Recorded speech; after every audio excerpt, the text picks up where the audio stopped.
Before the sun rose on June 18, 1815, one man stood on a muddy ridge in Belgium and made a decision that would change Europe forever.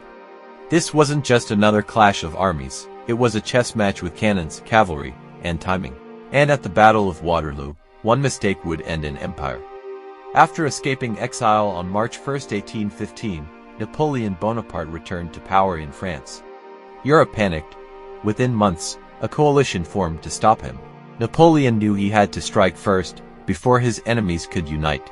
So in mid-June 1815, he marched into Belgium, aiming to defeat the British-led forces under Arthur Wellesley and the Prussian army commanded by Gebhard Leberecht von Blücher, separately.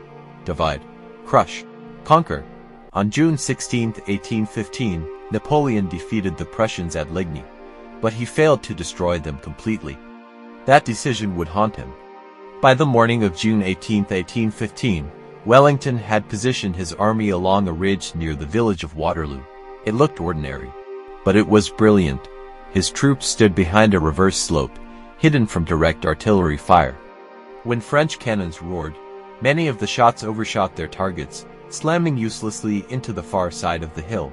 Napoleon delayed his main assault that morning, waiting for the soaked ground from the previous night's rain to dry.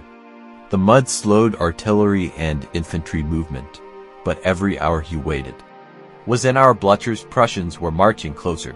Around midday, French infantry advanced in waves. Smoke filled the air, drums echoed across the field. Cavalry charges thundered toward British squares, tight formations of soldiers bristling with bayonets.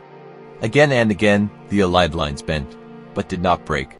By late afternoon, around 4:30 p.m. the Prussian army began striking Napoleon's right flank. The battlefield transformed from a frontal assault into a two-front disaster. Napoleon responded with his final gamble.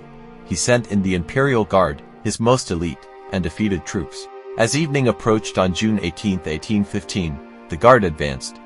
If they broke Wellington's center, the battle might still be won. But under disciplined musket volleys and relentless resistance, they faltered. And when the Imperial Guard retreated, panic spread. The myth shattered in minutes. By nightfall on June 18, 1815, Napoleon's army was in full retreat. 2 days later, on June 20, 1815, he returned to Paris. On June 22, 1815, he abdicated for the second time. His reign was over. Waterloo was not just a battle. It was the collapse of an era. One ridge, one delayed assault. One army arriving at the perfect moment. Strategy is not always about strength. Sometimes it is about positioning, patience, and timing. And on June 18, 1815, a few critical hours reshaped the fate of Europe forever. Don't forget to like, share, and hit the subscription button on our channel for more word to history like this.